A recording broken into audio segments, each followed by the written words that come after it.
It's just 21 days to the fresh election, and NASA leader Raila Odinga is not mincing words as the opposition escalates its war against the Electoral Commission. He said nothing is agreed until it is totally agreed.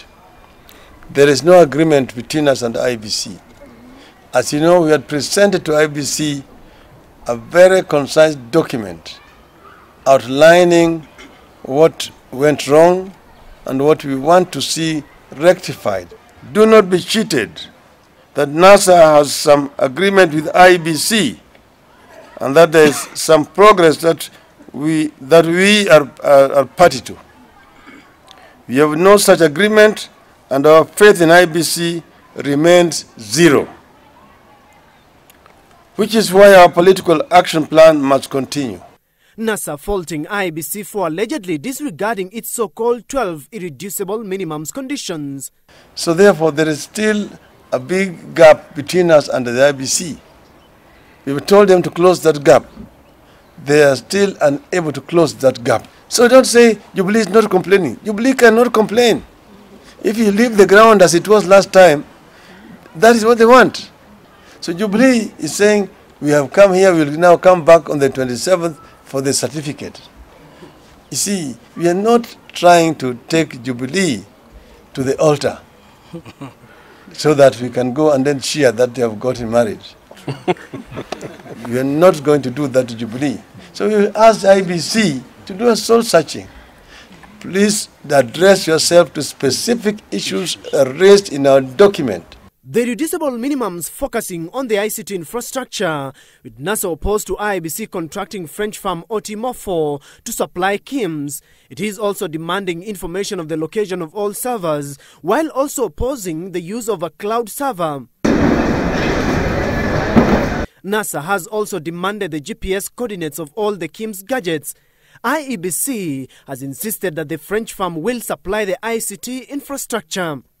On results transmission, NASA is opposed to use of text messages to send results and wants Chebukati to announce the number of voters will have cast their ballot when polls close at 5 p.m.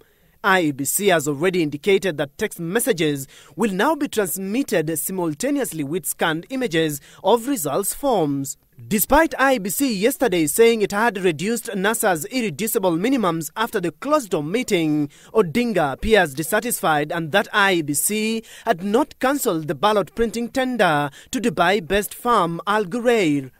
Those protests shall therefore continue across the country every Monday and Friday in accordance with the law.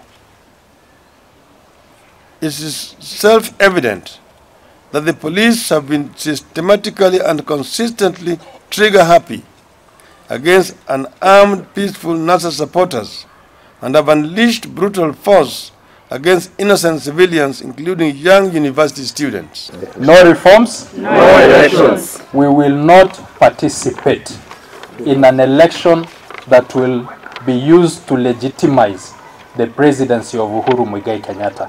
Raila Odinga is getting 100% from the whole of Nyanza to one-on-one to equalize Central.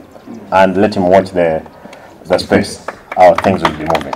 NASA also wants 290 new returning officers deployed. Only last week, IEBC gazetted training schedules of the existing officials. The National Super Alliance maintains it will stick to its irreducible minimum demands, accusing the electoral body of engaging in talks in bad faith with little intent to have a middle ground before the preparation of the 26th October repeat polls. Stephen Leto, Citizen TV, Okoa, Kenya headquarters in Nairobi.